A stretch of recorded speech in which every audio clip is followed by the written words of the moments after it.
Ladies and gentlemen, we have a big show, a real big shoe.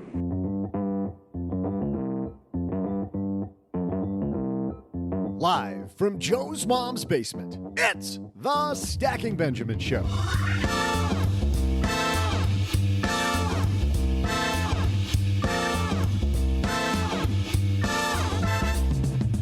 I'm Joe's mom's neighbor, Doug, and today, no guests, no headlines, just Joe and OG breaking down the Stacking Benjamin's Creed. What is the Creed, you ask? Oh, sit back, relax, and get ready to have some fun because the SB Creed showcases all of our values and the methodologies of how we run this podcast. You know, so you might even learn something once in a while.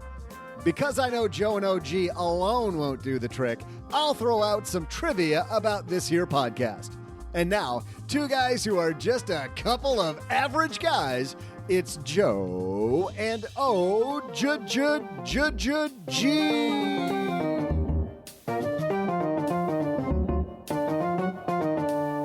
Wrong. I'm not the average guy. You're the average guy. I'm above average. I am Average Joe Money on Twitter. And based on the number of Twitter followers I have, I'm way above average. Hey, everybody. Welcome to Egos for the Win podcast.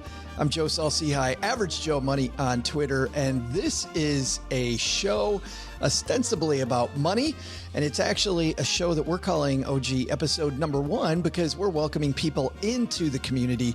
We've done, well, a lot of episodes of the Stacking Benjamin Show at this point, and never have we tried to put it together and tell people exactly what the hell might be going on here.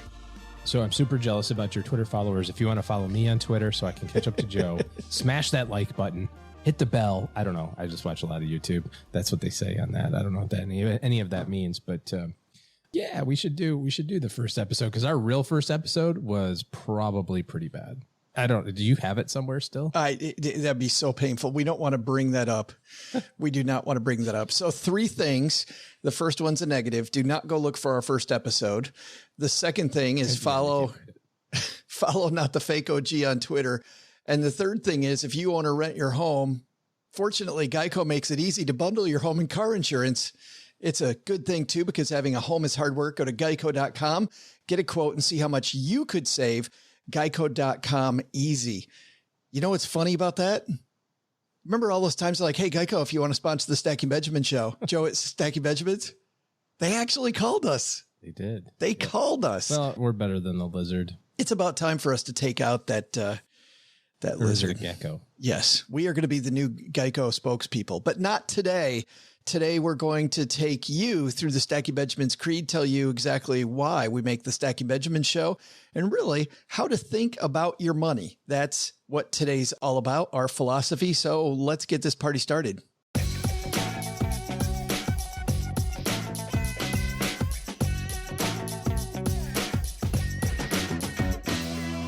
If you want to follow the home game of today's episode, head to Stacking Benjamin's. And there you'll find our complete show notes pages for every episode. By the way, since we're taking people through this OG, our show notes are very much expanded. And if there is a guest that you like, if there's a book that you're interested in that we talked about, or a movie or a TV show, what we try to do is give you a few other suggestions on the show notes now so that you can do even more reading on that topic. You know, if you're a reader, not like you would go there. I have books, and you can see behind me because you and I are doing this in the basement. I thought that those are props. We put those there behind you as props. No, not at all. These are the books that I've purchased that I still have to read. This is my reading list. You are way behind, brother. I am way behind. There's a lot there. But if you want to follow along today, not only can you go to our show notes page, but if you go to our About page, click the button that says a little about us, scroll down, and we're going to talk about something very important to the show and how we make the show called the Stacking Benjamin's Creed. But before we get there, let's talk about the show art, because a question we get from new listeners all the time, why does OG have a bag over his head? I wonder that too. It's funny, the stuff that you do, sometimes it sticks and then you can't unwind it very well because people just attach it to it. So OG, then tell us, enlighten us. Why is there a bag over your head, man? Well, the real answer for the bag is we were screwing around doing pictures and that stuck. But before that, you and I have done this for 9 and some change years, I guess. Does that sound about right? Give or take. And before that, we had a website that we ran that we did terribly at. And then before, but we've known each other a really long time. And when we were thinking about Stacking Benjamins, I think one of the things that was important to me at the time was I didn't want it to be a marketing pitch for OG's planning firm. I thought that you could kind of see through that. And if we kind of thought about it, there was an article or a series of articles a long time ago in Money Magazine where it was the undercover CFP. Do you remember that? Yeah. It was like the spy versus spy. Let's talk about this. And also around that time, Fox had that magician who would show you all the tricks. Yeah, that's right. And so, we thought that, okay, we're not in this for a marketing pitch for my planning business. So let's just make it so that there's no way to kind of confuse the two. And that was super easy to do. And then it kind of stuck. And let's also be completely 100% transparent. We just wanted to geek out about some financial headlines, talk finance, and we really didn't think anybody was going to listen. Like we never thought that anybody was going to. Mean, it's unbelievable to me that as many people do. I tell a story, you tell a slightly different one, but similar, that I remember when we had 64 people listen the day that it had 64 downloads. And I was like, that is an entire room, like a huge room full of people. Like, how amazing is that? 64 people. And like probably 58 of them were you and me, like hitting refresh. And it's so funny. We went from 64 to 68 the next episode. And Paula, whenever I start getting worried about numbers, any type of numbers, right? Yeah. Paula Pant, our friend who's on the show every Friday, she runs a great podcast called Afford Anything. Paula always writes me an email that includes that original email from me where I'm ecstatic about us going from 68 to 69 listeners. Yeah. Just absolutely. Cause you're right. It's a lot of people, but anyway, we are not, we've never been worried about that. What we're worried about is entertainment, but we're not worried about entertainment because of the fact that we're just playing around. And even though if you listen to most episodes of the show, it sounds like we're just goofing off, there's actually a method to our madness. And I thought that we'd go through that today with the Stacking Benjamins Creed. There are 6 pieces to our creed.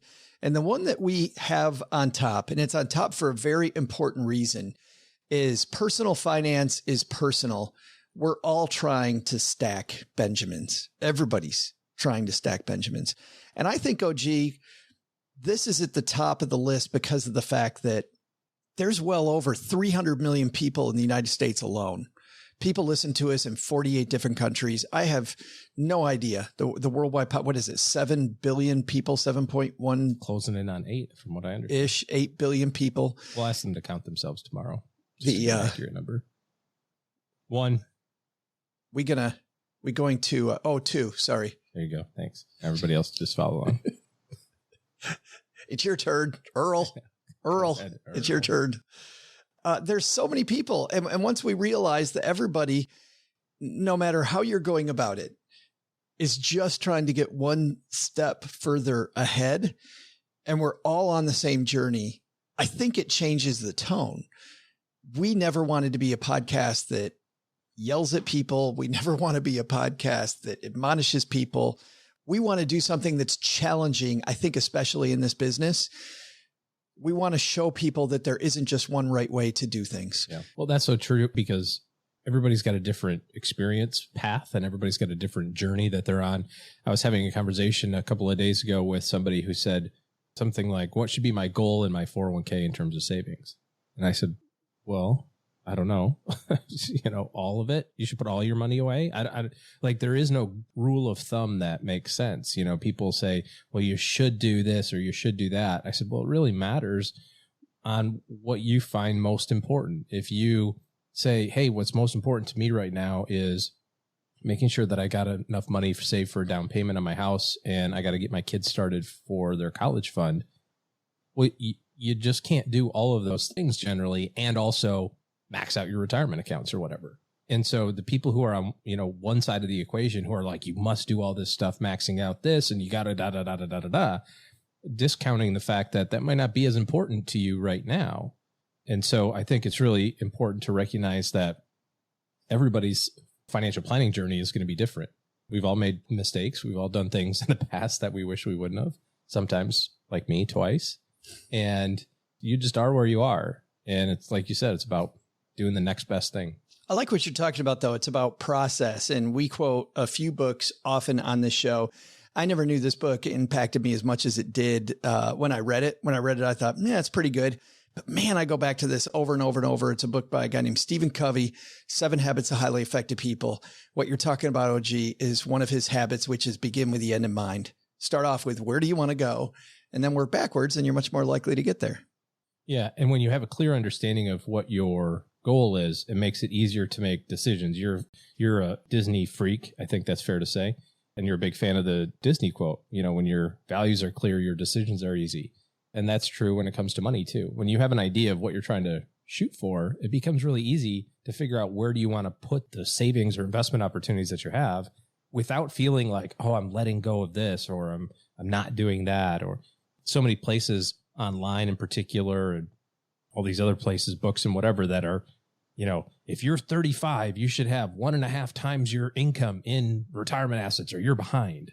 It's like, well, not really. Not if you've got a good cash reserve, no debt, and you're building a fund to put a down payment on a house. Like, how would you also do those other things? And there's nothing wrong with that path either. I thought you were referring to the phrase that I really like called whistle while you work. I thought you were going to go with that one. That's the important one. Actually, you know what? I do like that phrase too. And I think it plays in here, which is often, especially when it comes to money topics, when we see people click on our downloads for different shows, we see a lot of people that are thinking clearly by the shows that are downloaded the most of ours. How do I get to a place where I will finally be happy? And what I love about Whistle While You Work is that have some fun with where you are right now. Like, learning this stuff is fun, right? Being where you are today is fun. The journey is fun. You win a race. How long do you celebrate it before you start thinking about, I think I'd go a little faster, or now I got to defend my title? As I've never won a race in my entire life, I have no idea. I did one time. That's not true. I have won races, but I've lost way more than I've won, like probably most racers. And when I was a sophomore in high school, I was racing in the regional championships for the 300-meter hurdles. I was kicking everyone's rear end, and I ate it on the last hurdle. And the top 2 people went to state, and I finished 3rd crawling because I was smoked. I couldn't get up anymore after that. And you could hear the crowd. And it was just such a letdown. So that ended my track career at the illustrious age of 16. That's when things started going south for OG, and finally he ended up here. The worst place possible. Now he just tries to whistle while he works. Yeah, that's right. All the way to the next thing. Our second piece of our creed is this. We all have different opinions about money. We can discuss our differences without being obnoxious with each other. And as we record this, we just had an election, and I got to say, I saw 1 or 2 people being obnoxious, maybe slightly obnoxious. There were 2 candidates, right? They were both obnoxious. I'm not talking about the candidates. Oh, I see. I can deal with the candidates. I can't deal with the 300 million people on Facebook being obnoxious to each other when they like each other every other way. And we have those in order on purpose. First is you realize that everybody's trying to get ahead. Everybody's trying to get ahead. So we're all on the same journey. And then the second thing is we don't need to yell at each other about our money. And if somebody's making a mistake, how much better is it to put your arm around them? Say, you know what? I'll pick you up. I'll help you. Than it is to go, man, that was a dumb move. Why'd you make that dumb move? You're stupid. I don't know where I picked this up at years ago, but this is all I've done as an adult. It had to have been some mentor person, at American Express years and years and years ago that said, people don't come into your office to get bashed on the head for the decisions that they've made in the past. You already know. If you've got credit card debt, you know it. And you know it sucks. And you want out of it. And you probably shouldn't have bought the sweater or whatever the thing is. You don't need me to tell you that it's really dumb. You need me to help you get out of it. Help you fix it. I've always thought that if we visit with people now, of course, mostly on the phone and virtually, but nevertheless, you want to have a good experience. And if every time you went to your advisor's office, all you did was get bashed on the head for the bad decisions you've made in the past, you're not going to want to come back. And I think that's true on the podcast too. If all we did was just talk about all the stupid things people do and none of the redemption, it wouldn't be educational.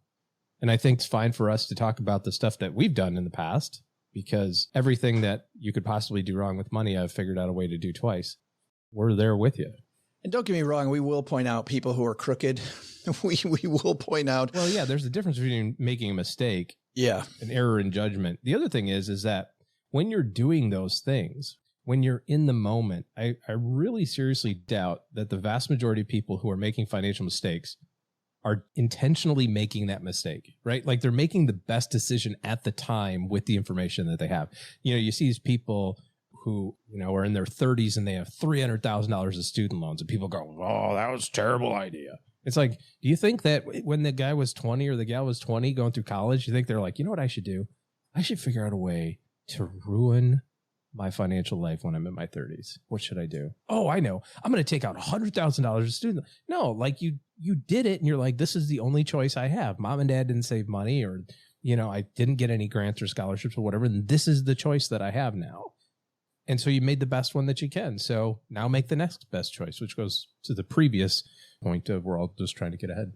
Another book that OG references often, and I finally just started reading, is Stephen Pressfield's The War of Art.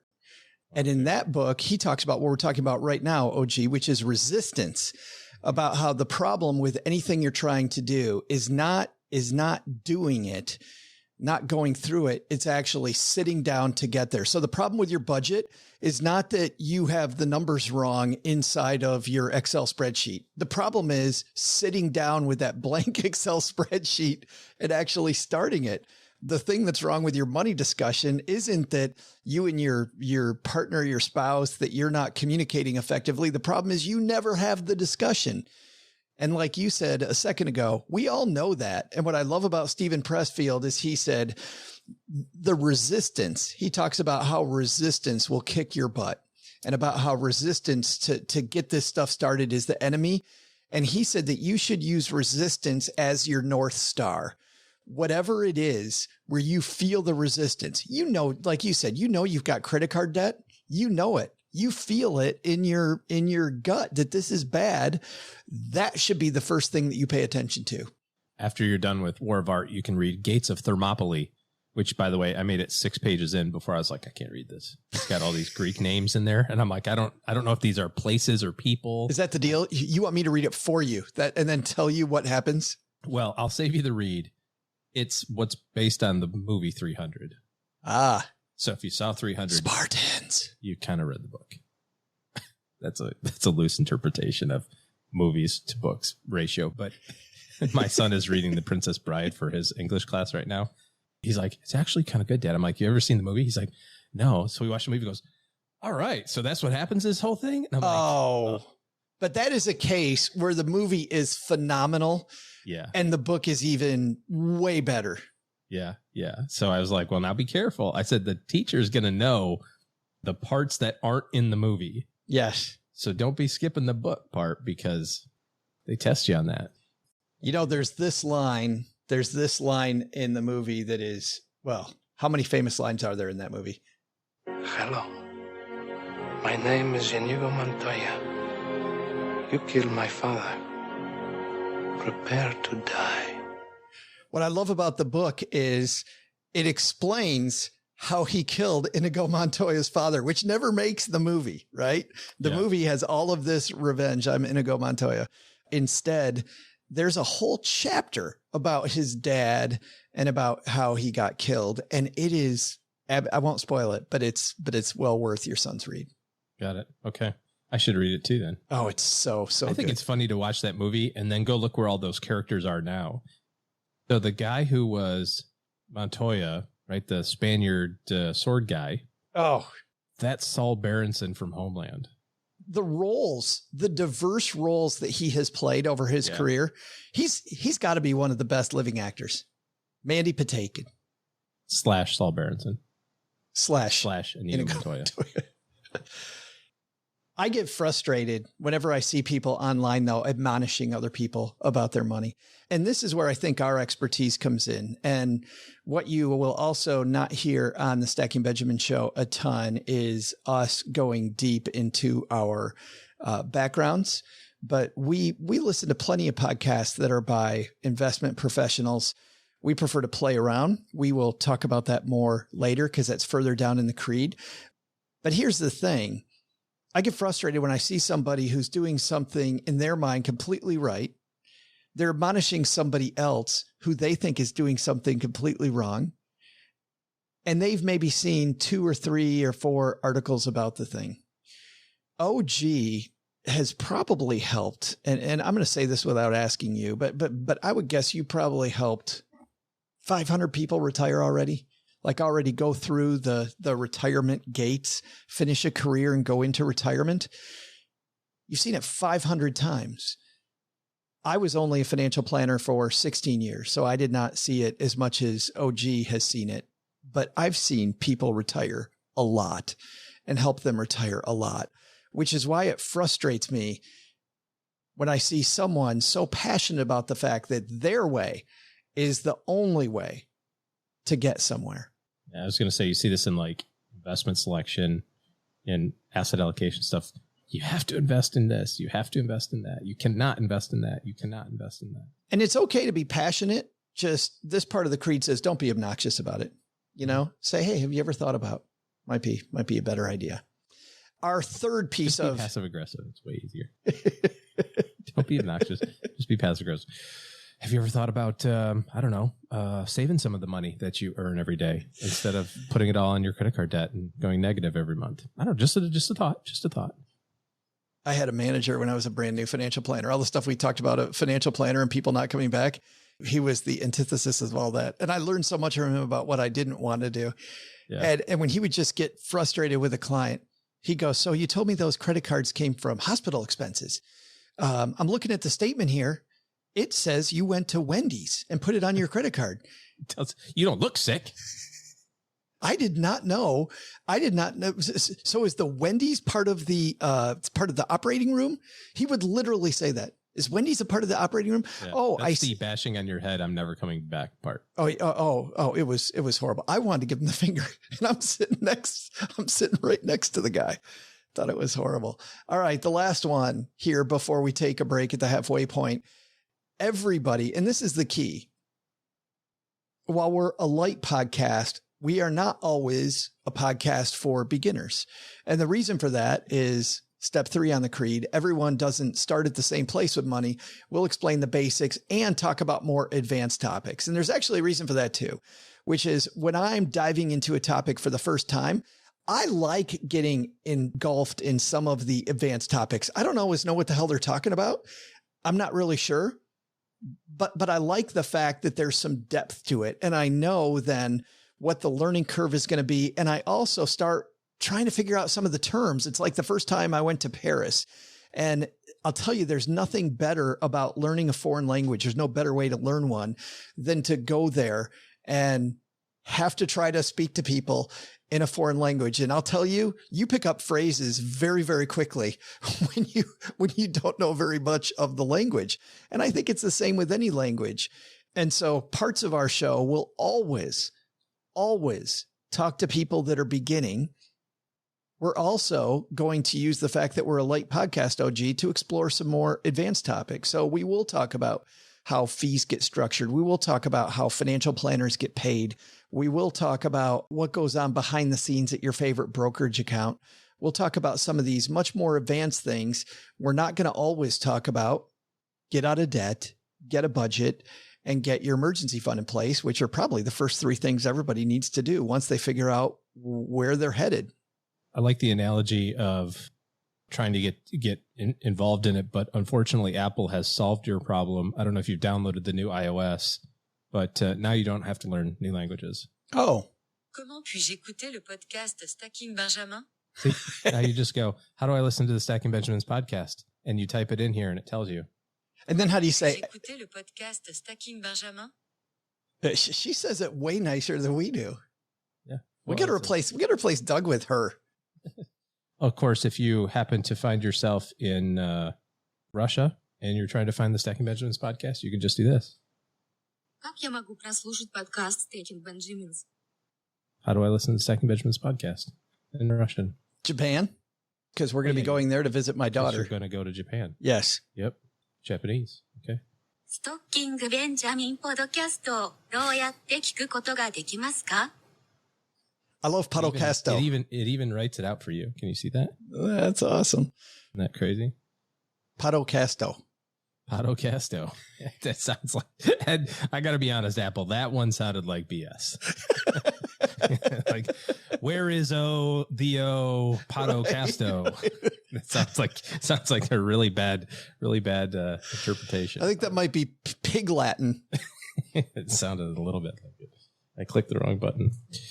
I like this one here too, because, at the end of the day, when it comes to that financial planning journey, I think that everybody wants to know that there's another thing, and it can be overwhelming, right? You can say, this journey has so many pieces to it, or it has so much stuff going on that I'll never get done, which is kind of also true with money, right? Like there's never an end.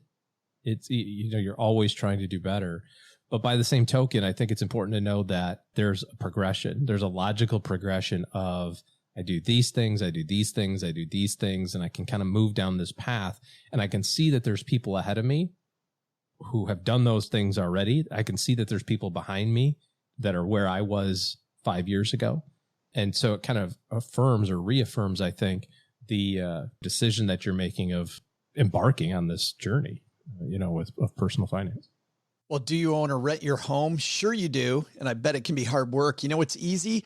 Bundling policies with Geico. Geico makes it easy to bundle your homeowners or renters insurance along with your auto policy.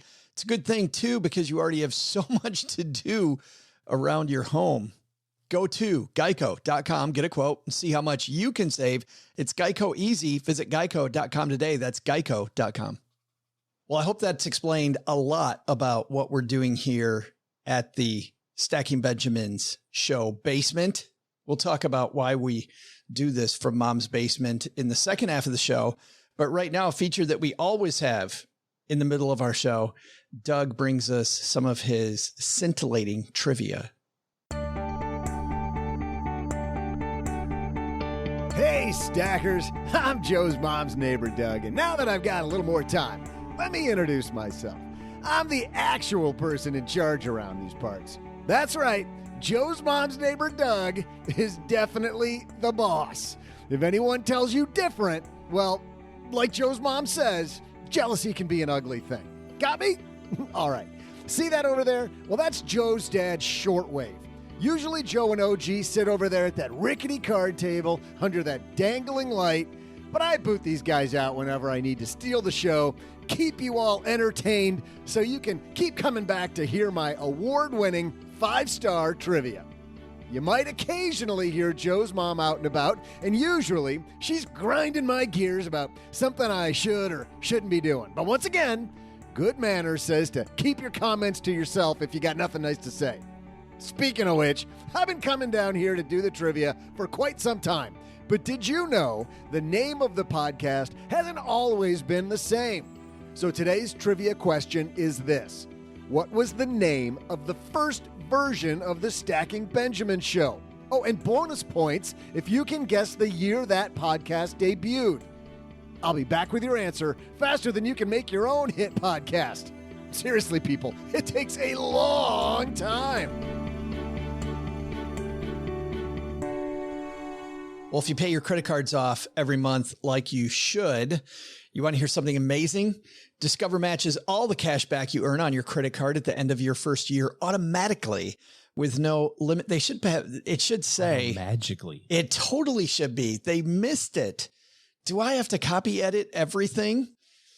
With no limit on how much you can earn. How amazing is that? In fact, it's even more amazing because of all the places where Discover is accepted. 99% of places in the United States, OG, that take credit cards take Discover.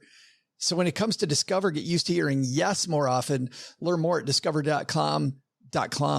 I would probably pronounce that .com usually. But once again, I'm riffing, baby. Discover.com/yes. 2020 Nielsen report, limitations apply. In print and online, The New Yorker stands apart for its commitment to accuracy, quality writing, and compelling reporting and storytelling. New Yorker, of course, considered by many people to be one of the most influential publications in the planet. I remember seeing New Yorker cartoons, OG, from the 1920s. Like if there's anything that people know, it's that New Yorker cartoon. The style of that, right? It is. The New Yorker's weekly print issues and daily online articles cover a full range of topics, something for everybody. News, international affairs, climate change, the environment, pop culture, the arts, fiction. My favorite in here is food. I also like the humor in there. And of course, we mentioned the cartoon. By the way, when Cheryl and I get the New Yorker, she always takes it to do the crossword puzzle. And then I get it after the crossword puzzle's done, which is incredibly frustrating. But the New Yorker's become a crossword puzzle if you had to. So I don't think you're missing out on much. That's true. Anything over the 4 letters, you're screwed, buddy. Nice try. This is multiple syllable. Pass. The New Yorker's become the daily digital destination for news and cultural coverage, publishing 10 to 15 exclusive site-only stories every day. In addition to that, you can use their apps, read from the online archive dating all the way back, as I mentioned, to 1925, which means you can solve all the old crossword puzzles too, Cheryl, and more. In both print and online digital issues, The New Yorker is content from the best writers in America today. I'm going to get back to that, but I'll tell you a couple things that I've liked in The New Yorker recently.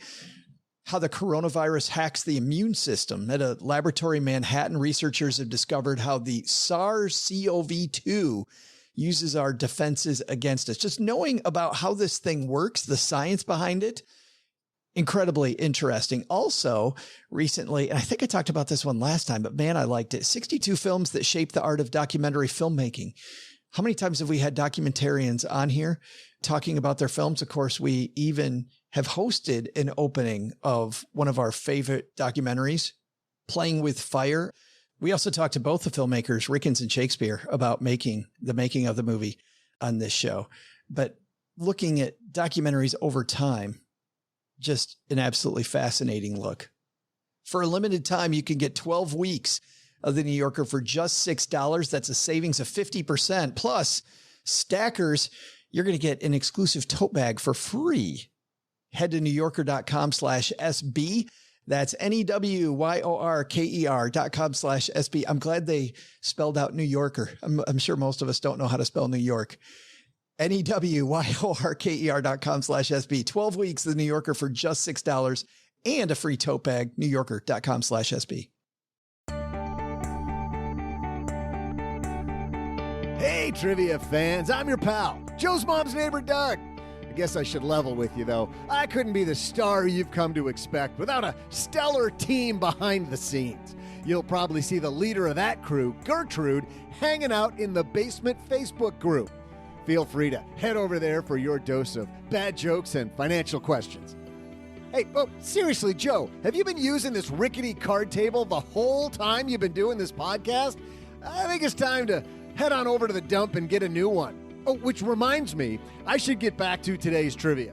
Question was, what was the name of the first version of the podcast? Oh, and bonus points if you can guess the year that podcast debuted. That's no wonder they changed the name of the first podcast because it was called The Worst of the Free Financial Advisor. And it first aired in 2012. They switched that name up to the totally not generic Two Guys and Your Money until we finally settled on this near winner name that we have today. All in all, this thing's been going for over 1,000 episodes between all three of those shows. And in February, this show alone will reach 1,000 episodes. Now that you're all stacking Benjamin's history savants, I gotta go so I can figure out how I'm gonna wrap up yet another episode of this thing. How long are we doing this for again, Joe? Oh yeah, okay. All right, see ya!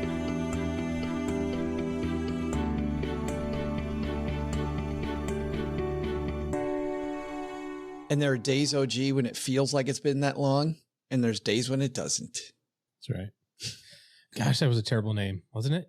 Well, it was meant to be, is just so people know, It was meant to be a terrible name, as you know, because we had no idea what we were doing. We knew that wasn't our permanent name. We'd already procrastinated for a year, and we knew we just need to get started, right? We just had to do it. So we decided to call it, our website was called The Free Financial Advisor. We decided to call it The Worst of the Free Financial Advisor because it was the worst thing we'd ever done. And like 11 people listened to it. 10 of them were you and me. We decided that it was going to be 13 episodes long because 13 is an unlucky number. And that's about a good preseason length, you know? Yeah. And then we rebranded to Two Guys and Your Money, which we thought was a much better name. Super clever too. Yes. Nobody has a name like that. No. And then we got, and actually 13 I thought was pretty clever and funny. Two Guys and Your Money got to about episode 60 and we knew that it needed a better name. We knew we needed to change the format some. And so we rebranded again to Stacking Benjamins. But what's funny is we thought we were going to go a little longer and unintentionally it petered out on episode 69. Petered out, huh? The English language is a funny thing. Hey, let's get back into our creed. The fourth piece of the Stacking Benjamins creed is this, and this is something I never understand, is why more people don't talk about money. They say in polite company, don't talk about three things: money, religion, politics. We just went through the politics thing. I had to 30-day snooze a good portion of the people that I know who decided that, no, I'm talking politics. What's 30-day snooze? You don't know that? Oh, best button ever. So if somebody has a bunch of posts that you just don't want to see them for a while, and there's an event coming up like an election, there are dots down on the side of Facebook. You click on the dots and there's a bunch of options. And one option is snooze so-and-so, whoever's posted is, for 30 days. And for 30 days, you won't see anything that they say. So if there's an event coming up 28 days later, use the 30-day snooze. Then everything's much better. How do I 30-day snooze you? Like just in normal life? Do you have three dots somewhere? I do. It's called Don't Show Up for Podcasting Time. Yeah. All of a sudden it's the, hey, where's OG? Hey, 30-day snooze the show. 30-day snooze. That's what I'm gonna call my free days from now on. There are times when I want a 30-day snooze. Mm-hmm. If I could 30-day snooze, that would be You've great. But there's three things people don't talk about. Politics, get that one. Religion, get that one. Money, I don't understand why not. I mean, in the braggadocio way, I don't like it.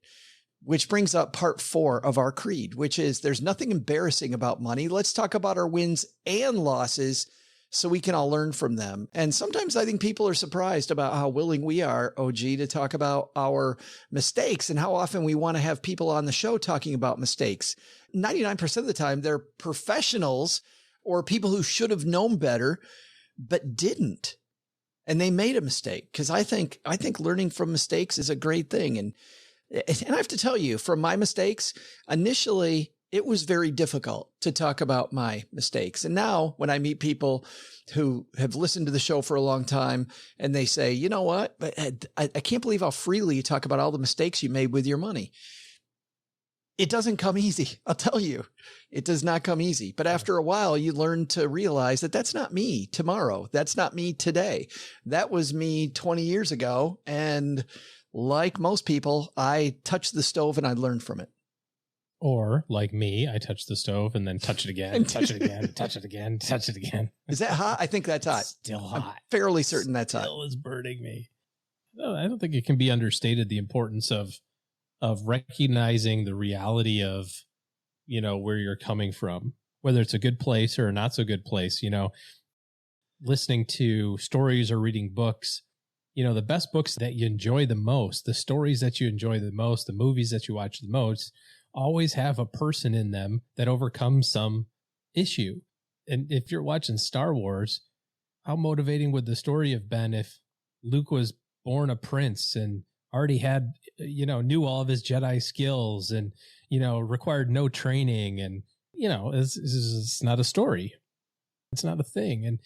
And when you read books, you don't reach for the one that's like, and this rich guy fell into good luck. And in fact, how many times do you hear the story about the person who does get lucky, like ridiculously lucky, randomly, like finds the Bitcoin wallet with 100 million in it or something. And you just go, what? come on, man. like, why can't I find a random Bitcoin wallet or, have the rich uncle that dies and gives me all the money to start with? That story is more frustrating to me, the people that get lucky, because I find that often people chase that, right? They chase luck. Hey, how can I do this quickly and get rid of the pain instead of chasing the systems, which is the real way to get rid of the pain, chasing the systems that will make you wealthy. It's setting up automation, setting up systems, those things that actually light the fuse, not winning the lottery. And even worse than that is the winning the lottery and then telling everybody how your strategy was to win the lottery. It's like, so I played every Friday and you're like, that's not a motivating story. But part of it is, I get the shame part, right? Where you kind of feel upset about maybe some decisions that you've made in the past. We've all done it. Every single person. That's a broad generalization. I should back off that a smidge. Most people. How's that one? Most people have done dumb things with money that they wish they wouldn't have done. Got into credit card debt, bought a car they shouldn't have, bought too big of a house, all those things. We've all spent money on things that we don't need or want. Some people do it more, but it is what it is. And if you can take a look at it from the perspective of, here's where I am. And like we were talking about a little bit earlier, that journey, recognizing that there's people on the journey ahead of you who have made the same mistake, but look where they are, they're way up there. And then you could also turn around and go, well, there's the people behind me who are making the same mistakes I used to make, but let me show you the other side of this. I think that's super important. You can help them pay it forward. When we were designing the show, part of our frustration of the show was we worked together before, just to give people a bit of history. We'd worked together before. We worked on the radio before, and we had a lot of fun doing that. But when we're talking about doing a podcast, now we really need to figure out what our methodology of teaching was going to be and how we were going to do the podcast and really what we wanted to be and what we didn't want to be. And the frustration that you and I had was neither one of us, and by the way, no knocking them with this sentence, neither one of us wanted to be Dave Ramsey or Susie Orman. We did not want to be somebody that you called up and we were the money god with the halo on. And I'm not even saying that that's Dave Ramsey or that's Susie Orman, but somebody that's going to judge you about your money and show you how to do it better based on me being phenomenal with money and you being somebody who's coming to the altar of OG and Joe, hoping that we can solve your problem for you. But if you want to come to my altar, that is not, I wasn't supposed to laugh there, was I? That is not at all what we wanted to have. And then as I was mowing my lawn one day, I was listening to Click and Clack, these two brothers who had a show for a long time on NPR. In fact, they still play past episodes on NPR called Car Talk. And I realized that I was listening to a show that I absolutely loved, ostensibly about cars, but I wasn't learning crap about a car. And I remember calling you and saying, I've got the perfect idea for a show. And we'll get back to that one later. We want to talk about mistakes and we want to learn from each other. I think opening up a little bit about money. And I know people on both sides, OG, struggle with that. New people to this show, new people are finally starting to pay attention, say, how do I talk to my family about the struggles I'm having? Or how do I talk to other people about the struggles I'm having without feeling like I'm a lesser person? And on the other side, if you're good with money and you want to talk about it, how do I talk about it without coming off as a bragger? Or how do I, being the money know-it-all, hey, so anyway, I was using the 4% rule and the rule 72 so that I could calculate on my spreadsheet here to take a look at this bill. No. Talking about mistakes, having fun with it. Oh, this cool app on my phone that I got. Check this out. I can actually tip myself instead of tipping the waiter at the restaurant. Well, I still tip the waiter at the restaurant, but I can tip myself as well. Cheap SOB. No, that's right. I didn't tip the waiter. I tipped me because I showed up at that restaurant. Wouldn't that be horrible? Oh, God. You'd be on Reddit. And by the way, Tip Yourself at the time we're recording this is a real app. We have a Friday FinTech segment because of the fact that we want to have fun and talk about things on your phone. And two guys in Chicago, the Tip Yourself app, where you go out for a run for a couple miles, tip yourself some money, put it in a vacation fund. You're tipping everybody. Our next one, Number 5 on this list is fun and play beats preaching any day, brother, any day. And this is actually a frustration that I have, OG, is that people think that you and I are just clowning around. And you read some of our reviews and people are like, I wish I'd stop clowning around. And I wish I'd be much more serious about money. Let's be clear here. You and I, very serious, very, very serious about financial education. But we've done a lot of work on the science of play. And there is a whole science of play. And I strongly believe that the only way that we empower more people to be good with their money is first you get them interested. And you don't get them interested by sitting down with the spreadsheet and going 4% rule 72, Bill, to take a look at my spreadsheet. You don't do that. I'm going to keep doing that voice over and over if you don't mind. It is super annoying, but perfect there, OG. That's fantastic. If you think that the listenership is going up during that, just keep doing it. If you think maybe people are tuning it out, maybe you stop. I just realized that's also the voice when I'm trying to do my Guy Raz impression. This is how I built this, Guy Raz. You know, I thought it was the Simpsons professor. It probably should be because it doesn't sound anything like Guy Raz. It doesn't. No, it's way off from that. Totally does. But I could go Simpsons professor voiceover. Maybe there. I don't know. Yeah, a little close. Having studied all this stuff for a long time in school and other places, you know, there's only so much that you can learn from the books component of it. Let me tell you how impressive I am. I have a huge library of books, a wall of books. No, I'm just kidding. But we just went through that. You have this stack of books right behind you that you haven't read. But I have a lot that I have read. So yes, OG has a lot of books. But the thing is that thinking about human behavior and studying how people make decisions and how other people can help other people make decisions, you and I have spent a lot of time on over the years, both professionally from an advisor standpoint and the podcast. And there's only so much you can do from a purely education standpoint. I heard this phrase some time ago, and I wish I could tell you who it was from, but if somebody knows, we can give credit to them in the show notes. The quote is this: if information was all that was required, we'd all be millionaires with six-pack abs. Because we all know it, right? We all know what to do. We all know that we probably shouldn't eat so much, or we probably should eat different food. We all know that we should do different things with our money. But just knowing it isn't good enough. We have to actually figure out a way, pardon the expression, to trick ourselves into doing the things the right way. And you came up with this phrase. I mean, I guess other people use it all the time, but the phrase of, you know, learning through play and recognizing that the more fun we have, the more you're open to having that discussion. You know, there's plenty of time to talk about employee stock ownership plans and talk about the best way to exercise your incentive options and all that. It's like, that is totally important, but it's so boring to talk about. We do that a few ways. It's a little bit like my addiction to board games. There's a board game, OG. I don't know if you've played Power Grid have you played Power Grid? Yes. With you. I actually remember we were at Eric's house playing Power Grid. Okay.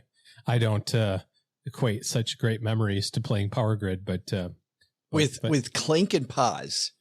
You just put a lot of. I totally remember. Did I win or probably not? I think you destroyed it. You were fantastic. What was the final score? A lot to a little? Don't remember. That must have been. That was amazing. How long ago was that? Totally amazing. That was before I moved to Texarkana the first time. That was been like 15 years ago that happened. So now you have to say when I moved to Texarkana the first time. I know. I just did. I know, the redo. But Power Grid, if I tell, and I will tell everybody what this game's about, it is about developing a company of power plants and expanding your network of power plants. It's like Monopoly with power plants, which sounds boring as all get out. What's interesting to me, though, is when I play Power Grid, which, believe it or not, is a very fun game, you're upgrading your power plants from coal and oil to wind and solar. There's uranium fueled nuclear plants. There's all kinds of different power plants in the game. And what I found, OG, is I don't learn much playing Power Grid, but you know what happens? Every time I'm flipping through media pieces and I see energy related articles, I stop and read them now because I'm far more interested in energy now than I was before I started playing Power Grid. It brought me to the table, and that's what we're hoping for. The second thing is we are very interested in diversity. And I'm not talking about diversity like a corporate checkbox. I'm talking about diversity as if on Monday we're going to talk about X, on Wednesday we're talking about something completely different. Just like you diversify your portfolio, we want to diversify this podcast for the same reason, because I feel like if we start off maybe with somebody who's an industry insider on Monday, on Wednesday, we have somebody that doesn't really know money, but has an interesting story. And then on Friday, we have a roundtable that's just basics of financial planning with three people who are money nerds, but aren't pros, but they've been in it for a long time. We've had a really diverse week, and our chance of helping you achieve some sort or start down the road toward financial independence is one. I don't want to talk about the same thing every day. So we can learn from history. We can learn from self-help people. We figure out how the brain works. We figure out how to earn more money. We spend better. We're going to talk to people that went through the gutter and had a really hard time. We're going to talk to people who manage millions of dollars for other people. And that's part of our creed. And it's part of the way that we use the Science of Play, hopefully to keep people going. So feels like we're messing around. And don't get me wrong, OG, we're messing around. We are messing around, but there's a method to it, which brings us to the last thing, which is the culmination of all five of these pieces. Yes. We're always about surround sound, emphasizing surround sound, not education, much like the show that we styled this after. And don't get me wrong, there is nothing like our format that is like Car Talk. Our inspiration, though, is Car Talk. Our format is a whole different story that would bore the hell out of most people. But our inspiration being Car Talk, we just want you to have surround sound. We want to be the airport. Instead of trying to be the last word in financial planning, let's be the first word. Let's show you a bunch of different airplanes and airlines, and you decide which one is best for you. Because as we started this conversation, OG, lots of different ways to do it. We're all trying to stack. And because we don't know where you're coming from, we're going to do some things that are light. We're going to do some things that are heavy. We do this from mom's basement because it's more approachable from a basement. We have fun with the show because I think it's actually a better way to teach than heavy duty, in your face financial data. So there's a method to the madness is what you're saying. Possibly. Just a smidge. Maybe. We're not just making this up on the spot. Well, you know. Well, we do make it up on the spot, I suppose, but we do put a little effort into it. You don't want to go too far, man. Don't want to go too far. All right. This has been episode 1. We got a heck of a ride for you. Enjoy the shows, everybody. And at this point in the show, this is where we say this line. Doug, take it from here, man. What should we have learned today? So, what should we have learned today? First, take a lesson from our creed. Talking about your failures? Yeah, that's every bit as fun as talking about just how smart you are. Stay humble, people. Second, take another lesson from our creed. Deep dives don't happen until people want to learn. Find something that you enjoy enough to stick around, and then you'll become an expert over time. But the big takeaway?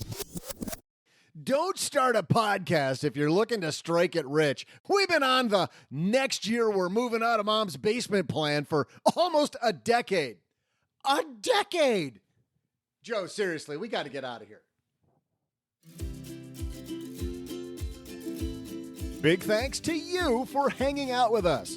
We'll be here every Monday, Wednesday, and Friday with more fun. Looking for more resources? Our show notes pages are brimming with more. Dive into other related episodes to the ones you like best, or look for links to other related stories to the ones you heard us talk about. Head to stackingbenjamins.com for more. This show is created by Joe Saul-Sehy, produced by Taylor Stevens, and engineered by the amazing Steve Stewart. Online, visit us on Twitter at SBenjaminsCast or on our Facebook page. I'm Joe's mom's neighbor, Doug, and I just jumped the shark. SB Podcasts may receive payment on the show from sponsors and guests in the form of books, giveaway items, discounts, or other remunerations. That's a big word. There's no way you take advice from these dorks, but like Joe's mom always says, don't take advice from people you don't know. This show is for entertainment purposes only, and before making any financial decisions, consult with a real financial advisor.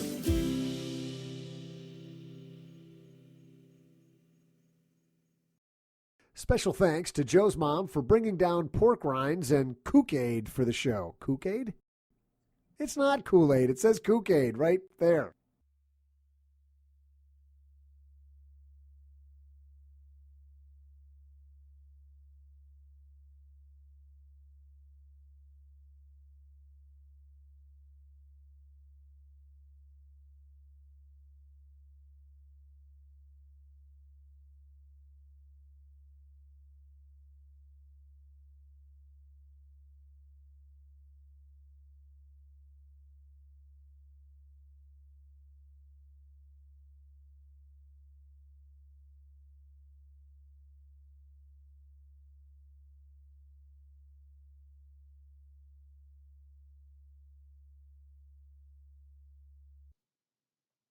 Welcome to the after show.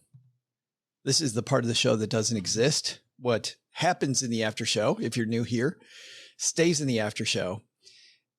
And it's funny, we've had people say to us, I had a person that wrote a letter going, hey, I noticed that you guys like have this minute of silence and then you start talking again.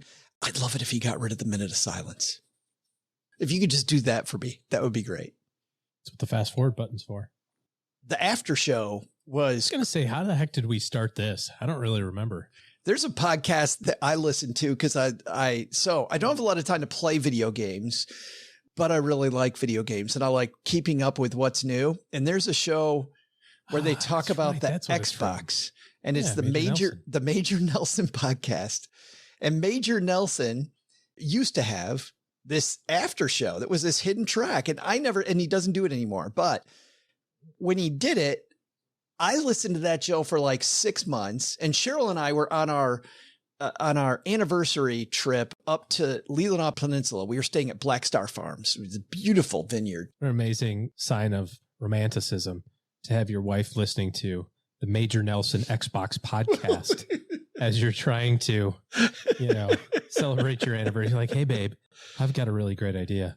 Let's take a long drive up to the Leelanau Peninsula. I'm going to put you at this fantastic bed and breakfast. And on the way, it's about 4 hours, but on the way, I've preloaded the car with video game podcasts. That's not at all what happened. Let me tell you what happened. We got back from dinner. That's what happened in my mind, and that's what I'm going to go with. Oh no, it's better. We got back from dinner and she's like, hey, why don't you put a little something on the radio? I said, I got the perfect thing. I know. Leave it to me, sweetheart. There's a new Assassin's Creed game out. I want to hear all about it. What could be more romantic? Here's what really happened. God, I love those noises. That's a new thing for us. Also, if you're new to the show, we finally got this play toy. We should have been using this one the whole time. Every time we said something cool. So what really happened was I'm taking a shower in the morning, and most people don't want to think about Joe in the shower, but I listen to podcasts while I shower. So there it is. So I turn on the Major Nelson podcast. I'm already 3/4 of the way through it, right? And the podcast ends, but I'm in the shower, so I can't get out and turn it off. And this is the weird thing. It's silent for a while, and then all of a sudden these guys start talking. And I'm like, who the hell's talking? I have no idea who's talking. Wait a minute. This is the podcast. And I get out of the shower and I realize they've had this thing called the after show. And I've been listening to this show for 6 months. And I had no idea that when I stopped, the show kept going, except they would talk about technology. They would talk about things that they like the show was over. Right. And at this point, guys, by the way, the show's over. OG and I talk about video games, about movies, about TV shows, about what's going on with our kids, about Steak Brother, weird things that happened to us, trips we took, anything not related to money, we save for this segment. So I love getting the emails, OG, from people that are just like me. I never knew. I never knew. How long have you guys been doing that? I had no idea. Really? 947 episodes. We just got done with a live event that we do a few times a year called The Stack. If you sign up for our email, The Stacker, stackingbenjamins.com/stacker, you'll know when we have events. And The Stack is like our live 3-ring circus. But we just got done with one of those. And you saw it, OG, when we performed the live after show. There were people in the audience then. Yeah. They were like, what do you do? What are you doing? What's going on here? And then somebody said, who's a longtime listener, I believe it's Colin said, hello, Colin, who we met in New York City at a meetup.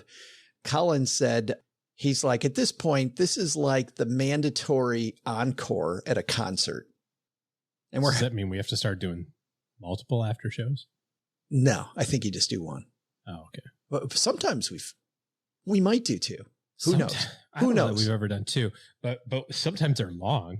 Sometimes they're like 25 minutes. The show's an hour, and then the after show's like, 25 more minutes. It's so funny.